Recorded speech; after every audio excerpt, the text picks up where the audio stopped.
was really not to go directly into the nonprofit space. That wasn't the right next step for me after business school. And so that had been my passion, but I didn't know how to fulfill it. Was that a self-realization, or was that something that different people, mentors, coaches said, hey, Kristen, you might want to take a detour before you do that? It was the missing piece, actually, because it was then that mentor of mine said, you really should go get an MBA because it will open these doors, it will give you a network, it will give you the business foundations that are required to actually run an organization like you want to. It changed my whole life. It changed my entire life. I think I came to business school saying, oh, corporations shouldn't do X, or governments shouldn't do Y, or nonprofits are Z. But I think what the business school journey and those conversations helped me to understand is that they each play a different role and serve a different function. It sounds funny, right? Because people think about the MBA as like, here's a piece of paper and you learn some business stuff. But business school and the MBA journey is the least risky professional environment that you'll ever be in. And so it's a place to take risks and to fail and then to figure out how to recover from that. Welcome to our special series, 10 Years Out of Business School in Retrospect. Today, we're honored to feature Kristen Schultz, a distinguished alumna from the University of Michigan Ross School of Business. Kristen always aspired to work in the nonprofit sector, driven by a deep commitment to make a meaningful impact. However, her journey took an unexpected turn. After earning her MBA, she joined Deloitte, where she thrived for over 6 years, advancing from senior consultant to manager and then senior manager. In January 2020, Kristen took a pivotal step in her career by joining Planned Parenthood in the greater Chicago area as Vice President of Operations and Strategy. Today, she serves as the Chief Strategy and Operations Officer, where she brings her expertise and passion to the forefront of the nonprofit sector. In this video, Kristen shares her remarkable story of taking a detour into consulting, the lessons she learned along the way, and what ultimately led her to fulfill her dream of working in a nonprofit. Join us as we delve into her inspiring story and explore the career insights she has gained after getting her MBA. Hi, Kristen. Hi, Soojin. How are you? I'm doing well. How are you?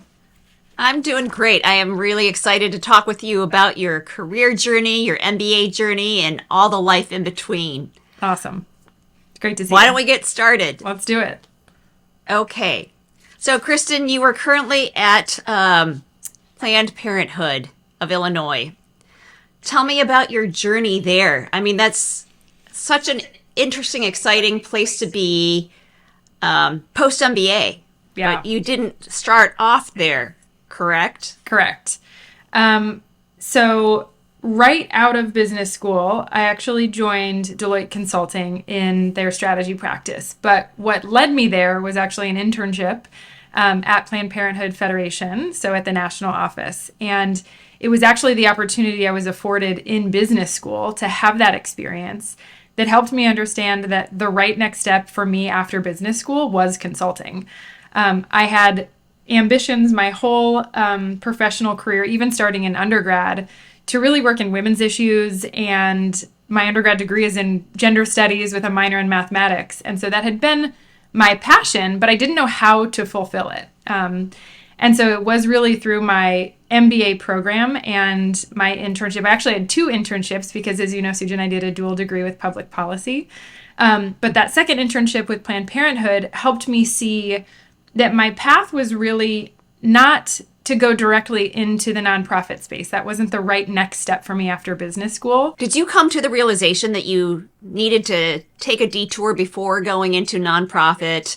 Or did you have guides, mentors, coaches recommending that you take a detour? Yeah, I did. While I was at Planned Parenthood at the national office, I did my internship there during my MBA time. And it was during that experience that some of the senior leaders there recommended that I actually take a detour, get my butt kicked, get trained, learn the healthcare industry, and then come back. Because I showed up at Planned Parenthood saying, I have this great background in women's issues and policy and advocacy and business. And they said, great, we're a $2 billion healthcare company. What do you know about healthcare? And I didn't really know much. And so when I came back from my internship to business school, it was a quick realization that I wanted to recruit for consulting. And actually, that's what I said during my consulting interviews. I said, I want to run Planned Parenthood. And it was Deloitte who said, okay, great. How can we support you? And that was a huge pivot for me. And so I actually ended up joining Deloitte Consulting in the strategy and operations practice focused on healthcare. And I was there for about 6 years, almost 7 years, before deciding to transition to Planned Parenthood of Illinois. That's a long time in consulting. I mean, most MBAs stay for 2, maybe 3 years, and especially for someone who has aspirations to go work in nonprofit. What made you stay so long? I loved it. I love Deloitte. I love consulting. I was getting the opportunity to work with really smart people and solve problems that were exciting, and really forwarded health equity and health outcomes. And I felt that really every day. And I had the opportunity to flex more leadership muscles. I, did other activities that supported women in business and women in healthcare. And I got to see so much of the healthcare industry. I spent time at a big retailer, healthcare retailer. I spent time at an insurance company, at a big hospital system. So I did a lot and I saw a lot and I learned a lot. And actually, that's what enabled me, just like those mentors at Planned Parenthood's national office helped me to understand. That's what got me the job at Planned Parenthood of Illinois at a vice president level. And I knew through that time in my career that I was, hitting different walls and wanting to run a nonprofit. Of course, no one would let me do that at 22. No one would let me do that at 28. No one's still letting me do that, to be clear, but it took me until I was 35 and had those 6 or 7 years in consulting to come to the nonprofit space with enough understanding of the industry and a cross-functional understanding of the business to really bring the value to the nonprofit space into a leadership role at that vice president level that I had hoped for. So I have now been at Planned Parenthood of Illinois for just over 4 years. I joined in January of 2020, 30 weeks pregnant, in my first operating role. And so they really hired me to be a strategist. That was my experience at Deloitte Consulting. And as you might imagine, leading operations for a then 350 plus healthcare organization as we went into the pandemic, it has been a very interesting couple of years. Wow. So let me go back a little bit. When you were in college, did you imagine that you would go to business school and get an MBA? Someone who majored in women's studies, gender studies, and had aspirations to run a nonprofit. How did a business school come into the mix? Yeah, it was the missing piece, actually. When I was in undergrad in Soojin, might have known that, I thought I would run a nonprofit, but I didn't really know how, and I didn't really have the skills to do it. With a gender studies degree, like I said, no one was letting me run a nonprofit with just that. And so it was through mentorship and through folks who had gone through a similar route through business school who encouraged me. I took the GMAT, I think, the first year out of undergrad, because it was then that mentor of mine said, you really should go get an MBA because it will open these doors. It will give you a network. It will give you the business foundations that are required to actually run an organization like you want to. So I had a vision, but I didn't know how. And I didn't know that the MBA was a critical piece in the path to getting here. Did it feel daunting for someone with your background, your educational background? Because most people who have non-quantitative backgrounds feel like, oh my gosh, business school is so foreign to me. Am I going to be a fish out of water? And is this really going to feel like selling out as opposed to getting me to my goals? Yeah, I think yes and no. Because I majored in gender studies with a minor in mathematics, I had some of that quant background, so I didn't feel totally like a fish out of water. That said, I don't even think that was a requirement to feel like I was getting the education and the pieces of the skills, the tactical stuff I needed through the business school, the business school process. So I didn't feel like a fish out of water, but it was daunting because it felt like a big departure. I spent, however, 5 years between believing I wanted to go to business school and actually going to business school. I almost ran out the clock on that GMAT score. Learning and understanding the business school process and being part of the Forte Foundation cohorts and exploring through that time period to really prepare myself for business school. So you were on the kind of older end, shall we say, for women to start business school. Mm-hmm. How did you feel starting it then? And what would your advice be to women who who are considering business school because they don't want to put off life for 5 years and then 2 years of business school? Yeah, so I started business school 27 or 28. I didn't feel old. I mean, that felt very middle of the road, and I don't think I wouldn't have done it any other way. And so I think the time is right for any given person when the time is right for them. And I was not particularly planful about it. I just knew that I was going to take this next step. I was actually working at Emily's List, which was a political action committee, a nonprofit in Washington, D.C., supporting women to political office, doing analysis. So I had found this niche and just knew that I had to take the next step because, again, there's a theme. At 27, no one was letting me run the organization. There's such a theme. But I never thought about it as a departure in my sort of life plan. It was just the next step. And little did I know that actually it was a pretty critical linchpin, both in my career and in the rest of my personal life, in meeting a partner and starting a family. How did you go about the process of figuring out which schools to even consider? There's so many out there, and pretty much all of them say very similar things about what they offer. So again, I was not particularly planful in this. Okay. I wouldn't go back and use my case study as a great example of school assessment. I applied, Soojin, as you know, in the third round, which I recommend to no one, on my birthday. But you got in. Yeah, but I got in. And what I do know is that as I reflect on my time at Ross, Michigan Ross, was that it was important for me to have a program that focused on experiential learning. Because there's only so much you're going to learn in the classroom at any institution. And frankly, they're going to be pretty similar, right? You're going to learn managerial accounting. You're going to learn statistics. You're going to take a marketing class. That's not really where the secret sauce is. It really is in your peer cohort, and it is in the experiential learning opportunities that are afforded to you and how you want to take those on. And so I think Ross was the perfect fit for me because of that balance. I went to University of Southern California for undergrad, and so I was used to this like big school environment, going to the football games, and understood how much that built camaraderie in a team and in a cohort of students. And so it was another aspect that made me care about Ross, and the focus on leadership. Again, I knew that I had this aspiration to be a leader, as many folks do who are going to business school, but the focus through the programmatic opportunities at Ross helped me with that tremendously. So you said you wouldn't go about it the way that you did. So if you were to give advice to someone who was thinking about this journey, what advice would you give them?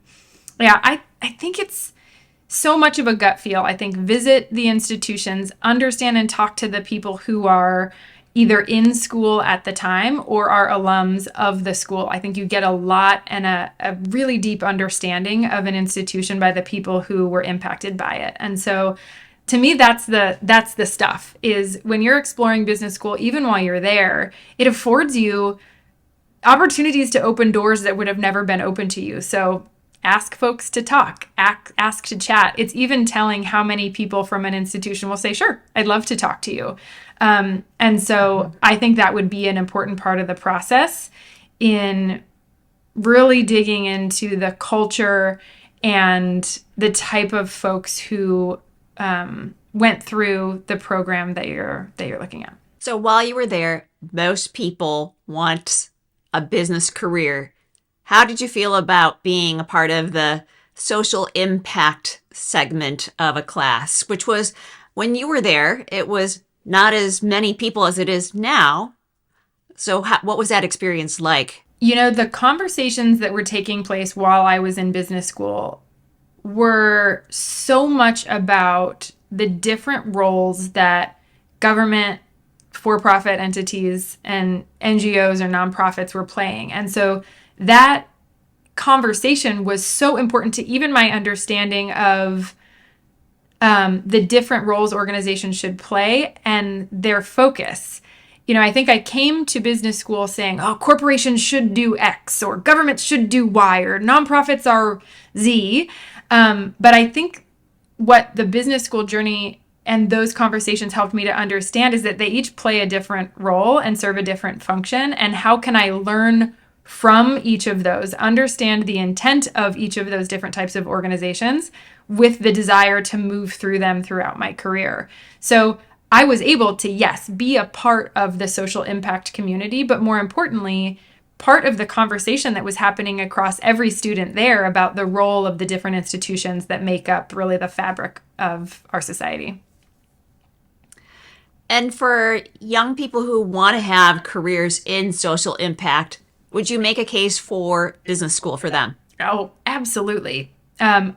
Any organization, regardless of whether their objective is to make the most money to give it back to shareholders or to make the most money to reinvest it in its own programming, you have to have the same understanding of business. You have to understand how to generate revenue. You have to understand how to spend it and be good stewards of those funds. You have to understand how to market, how to retain and get customers. It's all the same stuff, even though you do different things with the dollars. So it is absolutely fundamental to running as a successful entity, whatever success means for that organization.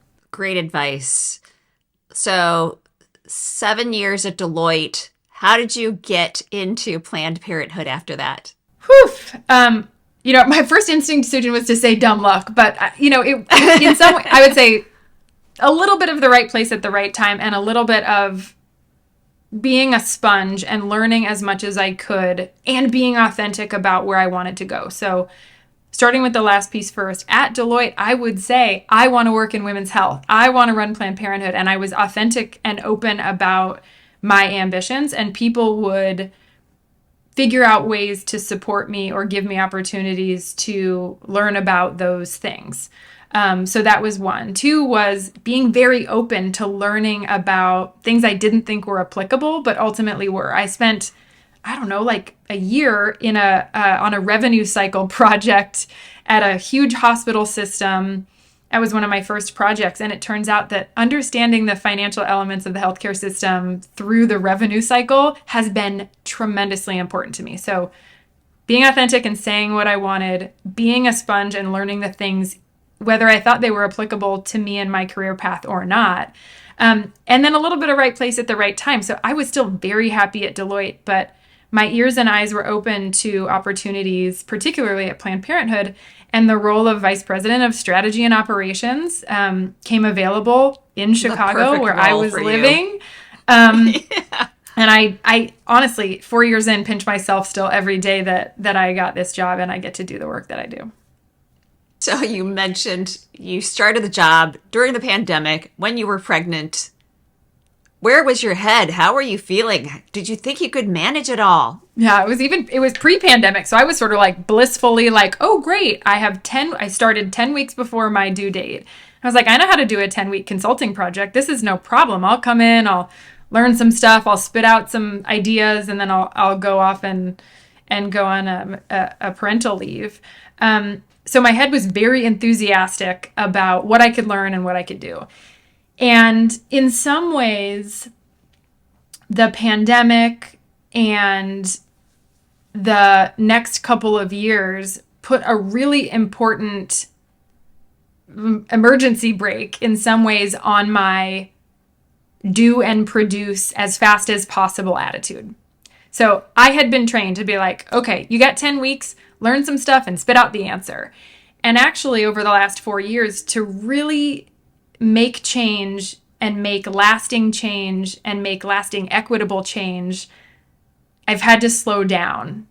And I think that's been beneficial to my leadership and beneficial to the business outcomes and beneficial to my family and beneficial to myself. And that's been a hard lesson to learn over time, that it's not just about kind of quantity and perfectionism, but about listening and learning and making the right decisions at the right time. How did you come to the realization that you needed to slow down, and how did you force yourself to change how you operated? It's so fundamental to who we are, and it's changing a style and a mindset. Did you get coaching? Did you get someone to say, hey, you need to do something different because this is not going to work for you in the long run? Yeah, I'll be honest, it's constant work. It's constant work. I have a coach and have had a coach since I was at Deloitte, and she has been instrumental in my growth and development.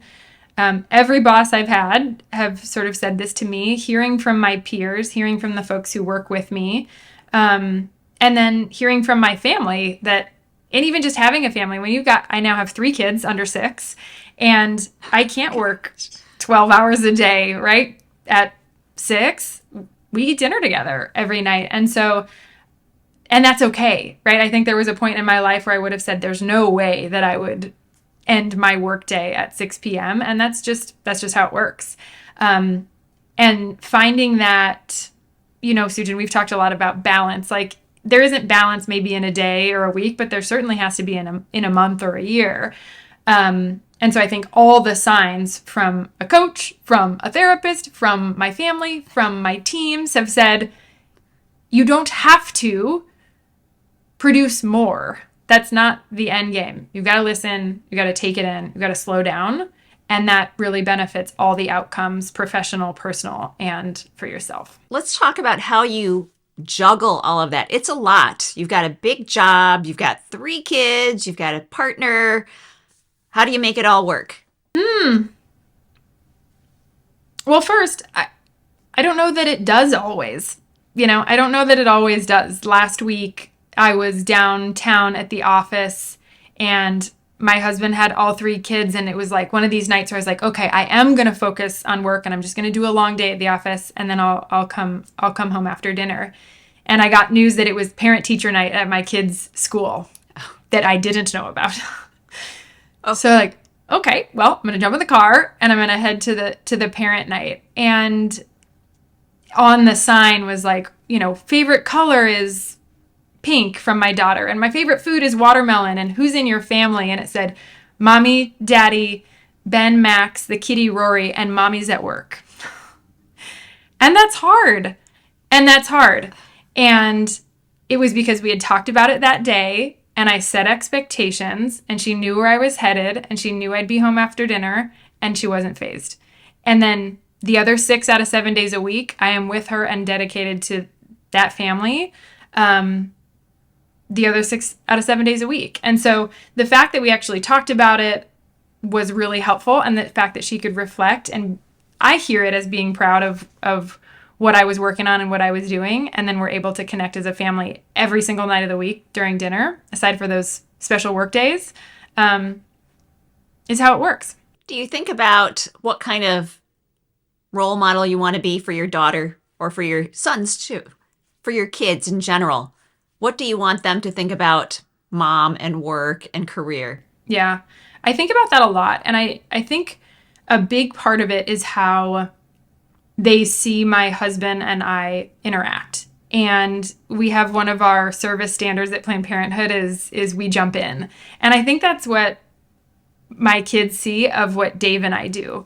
Because at any given day, I'm cooking breakfast and getting them to school and then doing work, and Dave is switching off. And it is a constant flow of seeing what needs to be done and doing it. And I think that our kids see that, and they're less apt to see that we have particular gender roles across any particular, I was going to say line of business, but anything that we're doing in our household, whether it's taking out the trash or making dinner or being away because we have a work thing, I think we're in a constant flow. And I'm really proud that our kids will not necessarily believe that one parent cooks and one parent works, but that it's very blended, and that we're both dedicated to, first and foremost, our priority being our family, and that we're also working. And we do a good job about not saying we're working because we want to make money to buy stuff. We say we work because we love it, and we just don't quite love it as much as we love you, but that's why we do it.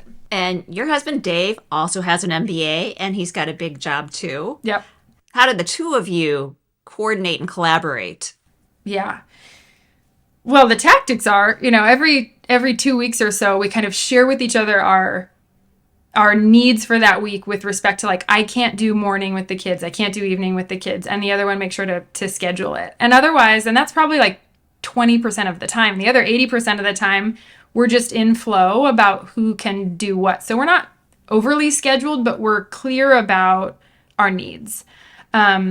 And so that's just kind of how it works. I mean, we're even doing 2 birthday parties for the kids next weekend because their birthdays are a day apart. And so I'm doing part of that and Dave's doing part of that. And we just divide and conquer how we share not only the physical load, but the mental load. It's a conversation that happens a lot in parent circles. And I'm really fortunate that we've come to a place where we share the mental load too. That's awesome. And you have to be really intentional about that and find a partner who is willing to engage in that conversation and that life, building that kind of a life together. Right. And we've made choices. I will say that right out of business school, Dave worked in investment banking for really those same 6 or 7 years. And so for those first several years, we were both traveling nonstop and working nonstop. And once we had kids, we knew that wasn't sustainable. And Dave has done a tremendous job crafting the life that he wanted for himself. And now he is independent in his consulting work and can be much more flexible. And he's done that by choice for himself and for our family. That's awesome. So walk me through a typical day for you, a work day, but let's start at home. What does that entail? So usually it's kid chaos in the morning. I try to get up before the kids, and sometimes that works and sometimes that doesn't. If I do, that's the time I get for myself. If not, it's breakfast, socks, shoes, homework, lunch. And one of us is running out the door to bring all 3 of the kids to their respective schools. And this morning it was Dave, and I had an 8:00 call. So I jumped on, and I'm in and out of, virtual calls a lot of the day. On any given day, I might go to a health center to do a site visit. I might be at our downtown administrative office. I might be downstate at a board meeting like I was this last week. But it's a lot of, coordinating, communicating, moving projects forward. Sometimes it's putting out fires, literal or figurative, depends on the day at Planned Parenthood.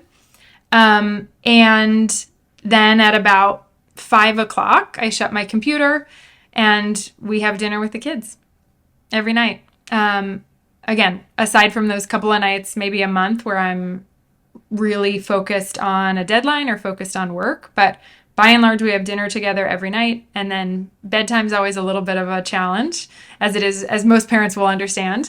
And infrequently, I'm opening up my computer after that to get some additional work done as needed. But it's honestly not my norm any longer. Great. What do you love about your job?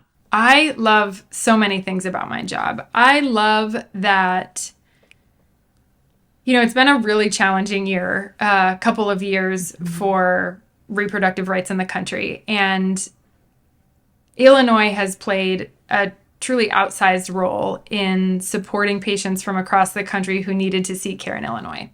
And the fact that Planned Parenthood of Illinois has been able to be central in expanding access to healthcare for folks now from 48 states is just really tremendous. And so it really does feel like being in this role over the last 4 years has been the professional challenge of my lifetime. And I've gotten to work with really incredibly smart people and dedicated people so that we could care for really the whole region and the whole country to make sure that, the kind of care that you get, unfortunately, it depends on your zip code, but that Illinois was here to care for the needs of patients across the country. It has to feel incredibly rewarding to work on something that is having an impact on so many people, and that it's been something that has been part of your professional dreams from many years ago.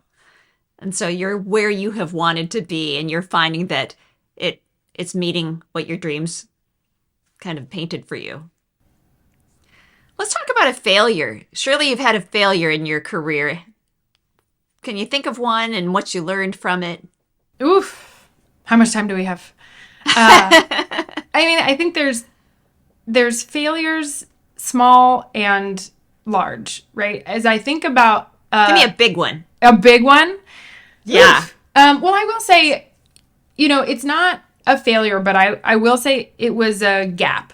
And I believe that I had a gap in my education and focus on diversity, equity, and inclusion. And in my time at Planned Parenthood of Illinois, I've been really fortunate to work with DEI practitioners and folks across the organization who continually remind us as leaders to focus on diversity, equity, inclusion, not only because it's the right thing to do, but also because it's a business imperative to have voices, experiences, and perspectives of diverse folks.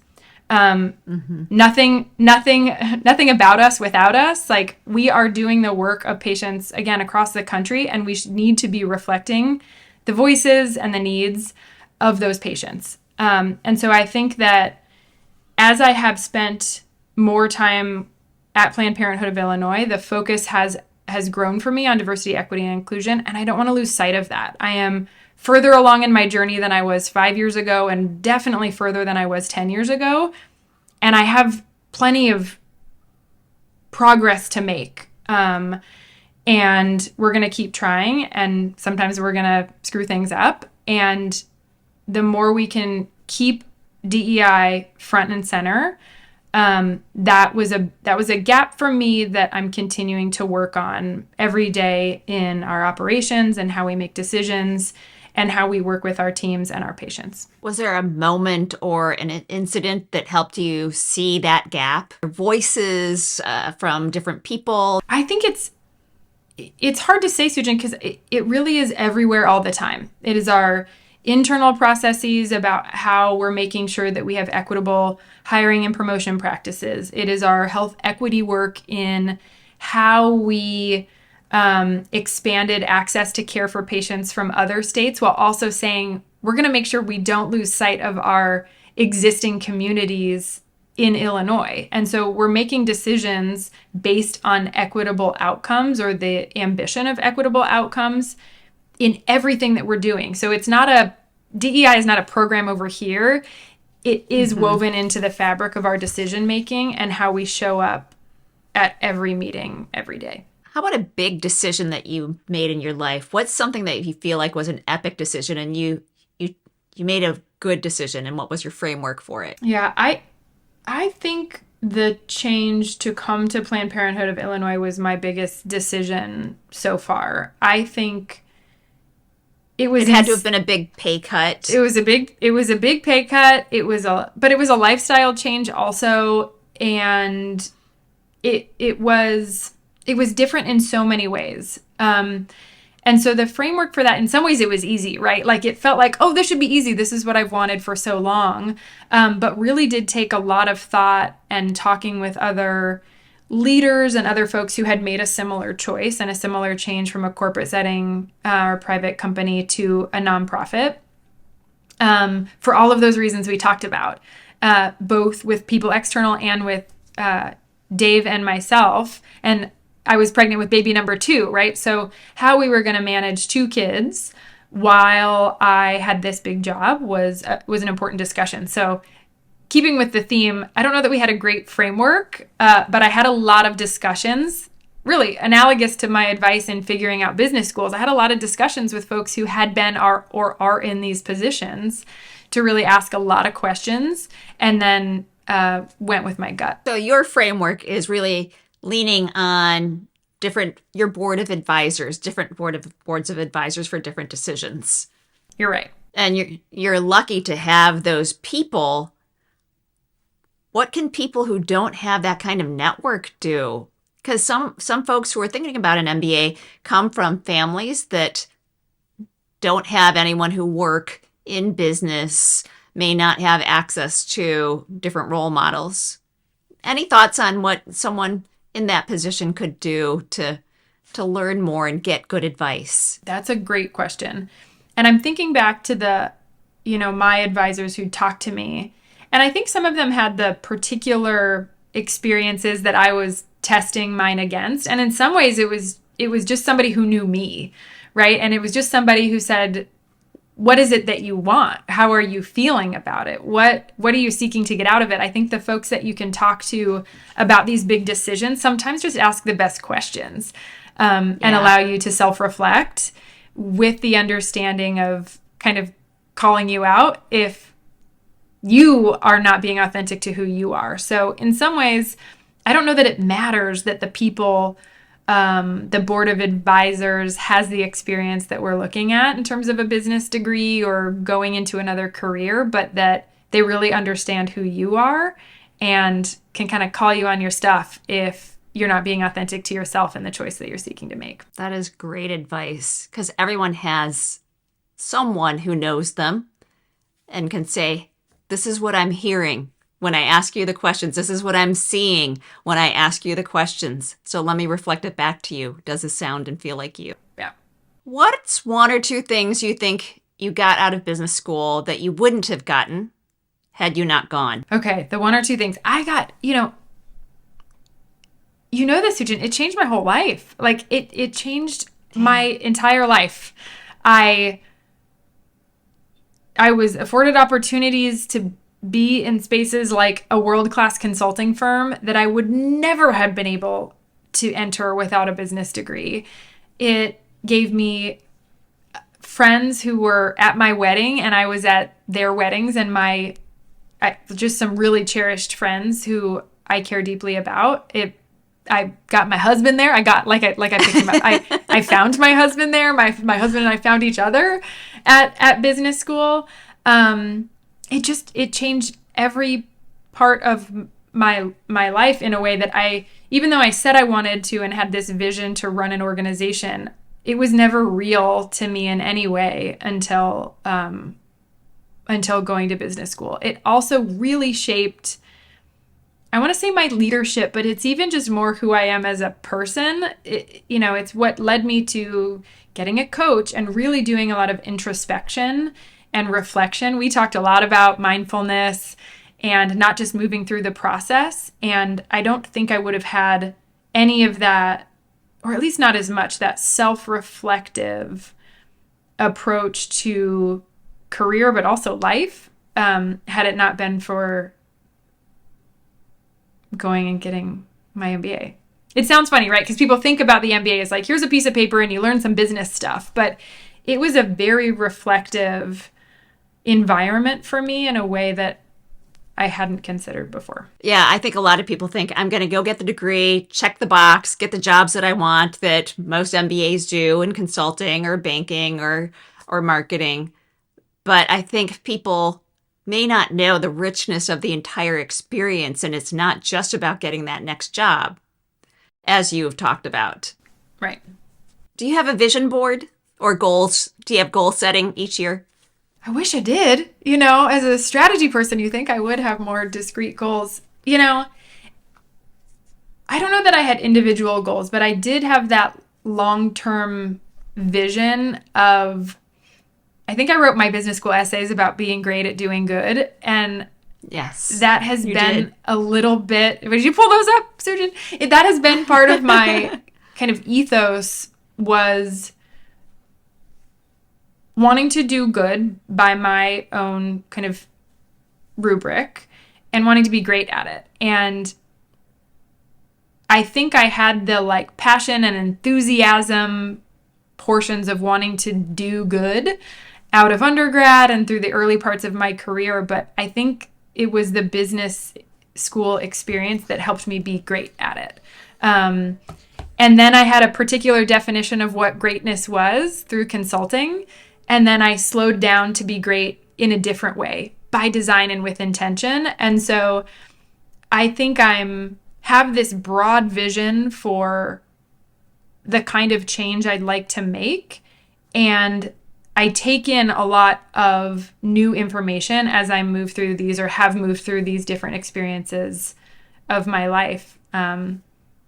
Pre-business school, business school, consulting, and now in this nonprofit space, facing just one of the biggest challenges of our time. And I don't know what's next. We'll see. Oh, I was going to ask, what's next? I don't know. You're still enjoying the ride, so why rock the boat? Yeah. So you talked about working with a coach. That's interesting, because a lot of people may think, oh, you are smart. You've gotten your MBA. You have this big job. You must know how to make all the big decisions in your life by yourself.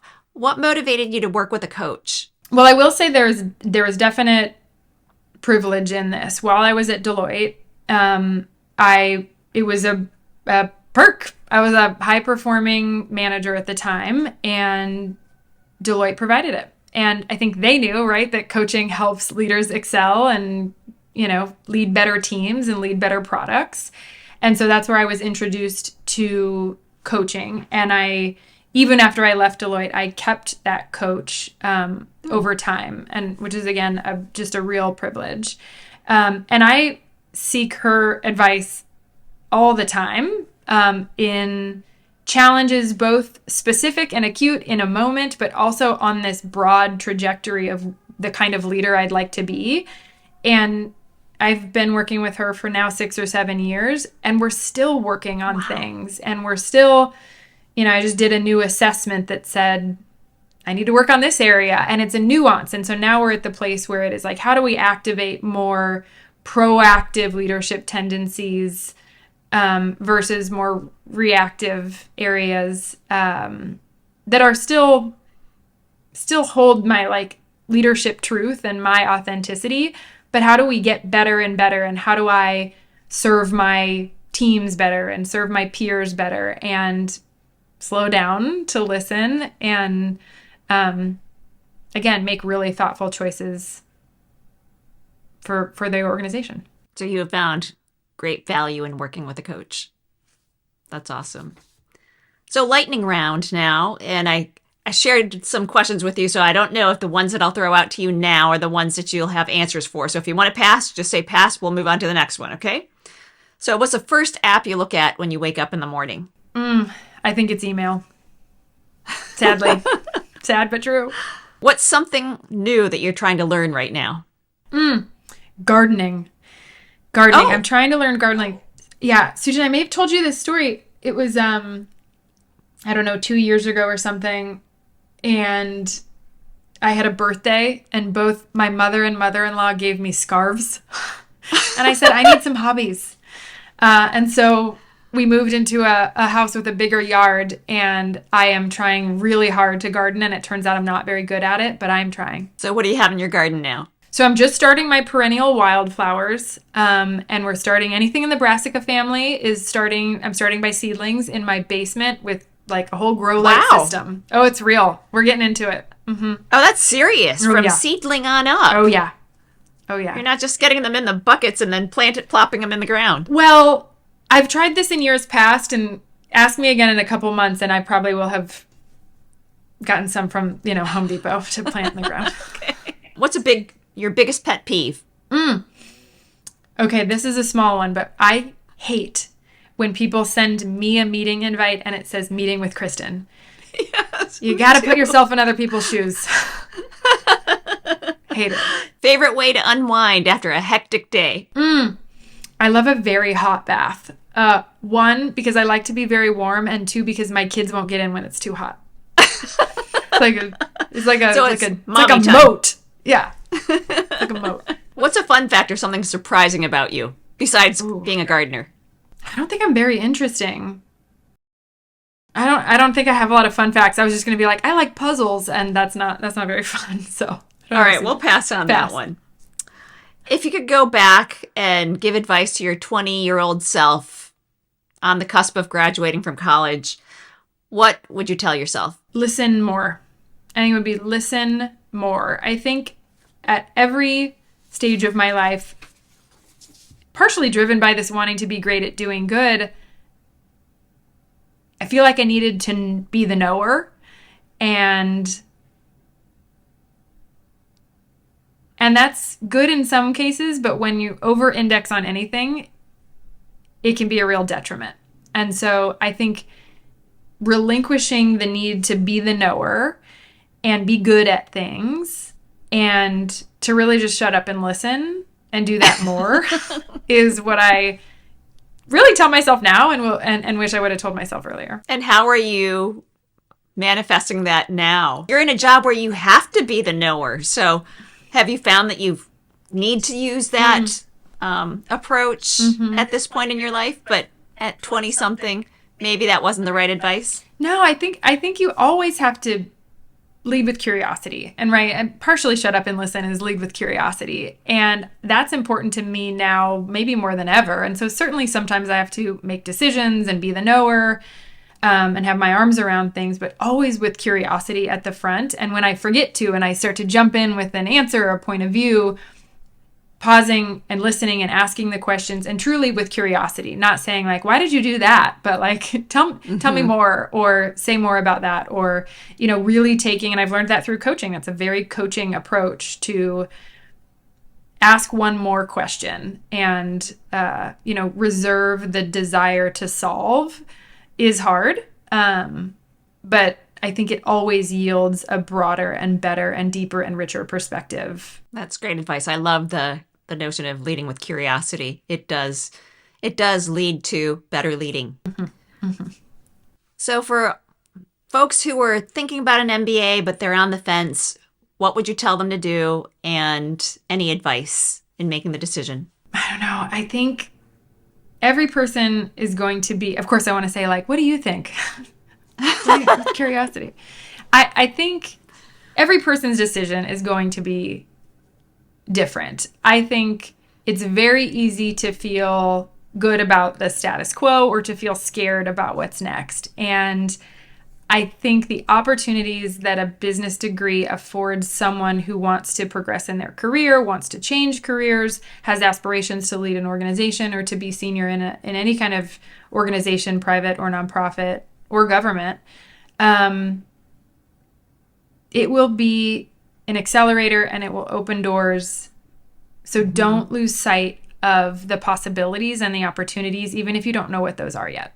Great advice. That's exactly what I tell folks, that it opens up so many doors, opens up so many possibilities, that a graduate degree in another field keeps you more in a lane, as opposed to this opens you up to so many lanes.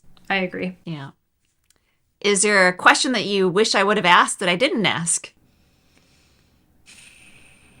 Anything that you want to put out into the world? I think it's always helpful for me as I reflect on my business school time to know and remember that business school and the MBA journey is the least risky professional environment that you'll ever be in. And so it's a place to take risks and to fail and then to figure out how to recover from that. Because even though I didn't talk about the many failures I've had, either of interpersonal relationships or structural changes or failure of change management or making just mistakes, those are hard to recover from in the real world. And I think the more you practice failing and learn how to manage through it, not despite it or to avoid it, but to just learn from it, you can do that in business school, because the consequences, you're not going to get fired from business school. You're not going to fail business school. And learning to fail and learning to recover and repair is a huge opportunity that going straight through or not doing the business school journey doesn't afford you. I love that. Practice failing and learning from it. And definitely business school is a safe space to do that. And students should take more opportunity to take risks, because it is such a playground to learn. Great advice. Well, thank you for joining me, Kristen. This was really fun to hear your story and get it out to folks who are thinking about what do I want to do with my life and my career. You're a real inspiration, and thank you for taking the time. Soojin, thank you. It was nice to talk to you.